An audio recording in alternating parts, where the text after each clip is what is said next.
àsìkò tó yẹ kí n máa jèrè wàhálà mi lórí ọmọ ni wọ́n pa níbi iṣẹ́. Ta ló sọ eléyìí? ẹ̀sùn mọ́ bí ẹ wá gbọ́ o. Mọ̀lẹ́bí olóògbé Abíọ́lá Omítúsì, òṣìṣẹ́ àmọ̀tẹ́kùn nípínlẹ̀ Ọ̀ṣun tí ìròyìn sọ pé afurasí sójà kan pa, ti bẹ ìjọba fún ìdájọ́ òdodo. Ọjọ́ àbámẹ́ta ọjọ́ 26 oṣù kejì ọdún 2025 ní agbẹnusọ ẹ̀ṣọ́ àmọ̀tẹ́kùn ìpínlẹ̀ Ọ̀ṣun Yusuf Idowu Abbas sọ nínú àtẹ̀jáde pé ní agbègbè Ìjẹ̀dà ní ìlú Ìjẹ̀ṣà ìpínlẹ̀ Ọ̀ṣun ni ìkọlù náà ti wáyé. Ọ̀gbẹ́ni Abbas nínú àtẹ̀jáde kan fẹ̀sùn kàn pé òṣìṣẹ́ ológun kan tí orúkọ rẹ̀ ń jẹ́ Òpéjọbí Fìyínfolúwa tó ṣẹ̀ṣẹ̀ gba iṣẹ́ ológun ló ṣe ìkọlù sí Peter Samuel Tọ́pẹ́ nìkan bíi aago 6 ìrọ̀lẹ́ kù ìṣẹ́jú 15 lọ́jọ́ àbámẹ́ta. Ó ṣàlàyé pé Fìyínfolúwa, gẹ́gẹ́ bí àwọn tí ìṣẹ̀lẹ̀ náà ṣojú wọn ṣe sọ, wọ aṣọ ológun tó sì ṣe ìkọlù sí iléeṣẹ́ àmọ̀tẹ́kùn tó wà ní Ìjẹ̀bú-Jẹ̀ṣà. Ìyá olóògbé arábìnrin Tóyìn Omítúsì sọ fún iléeṣẹ́ Jígí Alára pé látìgbà tí ọkọ òun ti kú lọ́dún 2019 ni Abíọ́lá ti ń ṣe ọkọ fún òun. Ní ọjọ́ tí wọ́n pa, mo retí rẹ̀ títí tí mo pe fóònù rẹ̀ kò lọ o. Mo fi iná tọ́ọ̀sì rìn kiri gbogbo ìlú kí àbúrò rẹ̀ tó mọ ìròyìn tó mú wá fún mi pé ní nǹkan bíi aago 2 òru àbúrò rẹ̀ ni wọ́n mà ti ṣekú pa ẹ̀gbọ́n òun o. Ìyá náà sọ pé ọmọ òun ni máa ń ṣe ìrànlọ́wọ́ fún òun pẹ̀lú iṣẹ́ ọkọ tó sì ń tiraka láti jẹ́ èèyàn. Bákan náà ni ọkọ àbúrò olóògbé arákùnrin Peter Joseph sọ pé ìkọlù ni ikú rẹ̀ jẹ́ nítorí pé kì í ṣe pé ó múra ìjà lọ síbi tí wọ́n ti pa o. Iléeṣẹ́ àmọ̀tẹ́kùn ìpínlẹ̀ Ọ̀ṣun fẹ̀sùn kàn pé Fìyínfolúwa sọ pé lára ìdí tí òun fi darapọ̀ mọ́ iléeṣẹ́ ológun ni láti máa fi ìyà jẹ àwọn òṣìṣẹ́ ẹ̀ṣọ́ àmọ̀tẹ́kùn.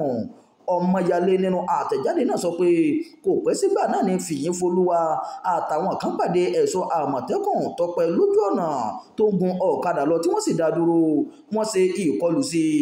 Ohun tí a gbọ́ ni pé wọ́n la nǹkan mọ́ Tọ́pẹ́ lórí ni o. Nǹkan bíi 20 ìṣẹ́jú ni ìṣẹ̀lẹ̀ náà fi wáyé láìsí ìrànlọ́wọ́ kankan, èyí tó mú kí Tọ́pẹ́ wà nínú àgbàrá ẹ̀jẹ̀. Bákan náà ló fi kún pé ní kété tí òṣìṣẹ́ ológun náà hùwà láabi náà tán ló ti na pápá bora o pẹ̀lú ọ̀kadà olóògbé náà. Àtẹ̀jáde náà fi kún pé lẹ́yìn táwọn òṣìṣẹ́ àmọ̀tẹ́kùn gbọ́ sí ìṣẹ̀lẹ̀ náà ni wọ́n sáré gbé Tọ́pẹ́ lọ sí ilé ìwòsàn fún ìtọ́jú.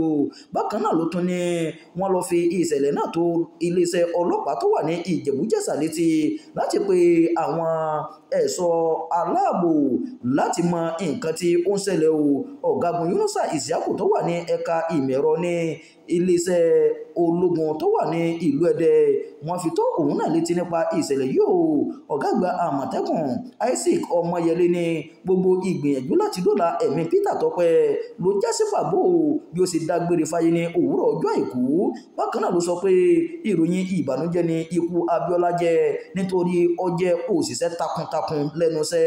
Bákan náà ló ṣàlàyé pé gbogbo ìgbìyànjú àwùjọ àmọ̀tẹ́kùn láti iléeṣẹ́ ọlọ́pàá láti mú afurasí tí wọ́n tó jẹ́ ọmọ ológun Nàìjíríà ni kò tí ì so èso rẹ̀ báyìí o, torí pé látìgbà tó ti na pápá bora kò tí ì sí ojú eléyìí torí. Ìròyìn yàjóyàjó fún ti àkókò yìí kò ní jù báyìí lọ. Ẹ má gbàgbé láti darapọ̀ mọ́ ìkànnì Jígí Alára. Ẹ máa bá wa pín ká, ẹ sì máa bá wa fẹ́ràn rẹ̀. Ẹ má gbàgbé láti fi èròǹgbà yín sábàlá àríwísí. Imam Abdulwaheed ló ti ń jábọ̀ ìròyìn láti ìlú Ìlọrin o, ìpínlẹ̀ Kwara.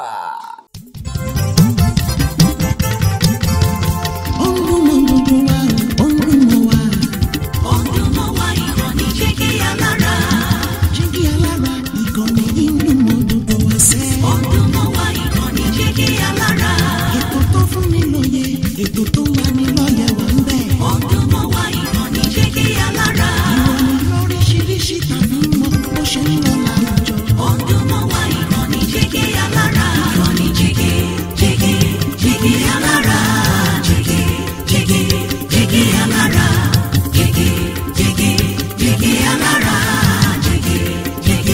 Jígí Alára. Ìkànnì Jígí Alára 24 bàbá gbogbo.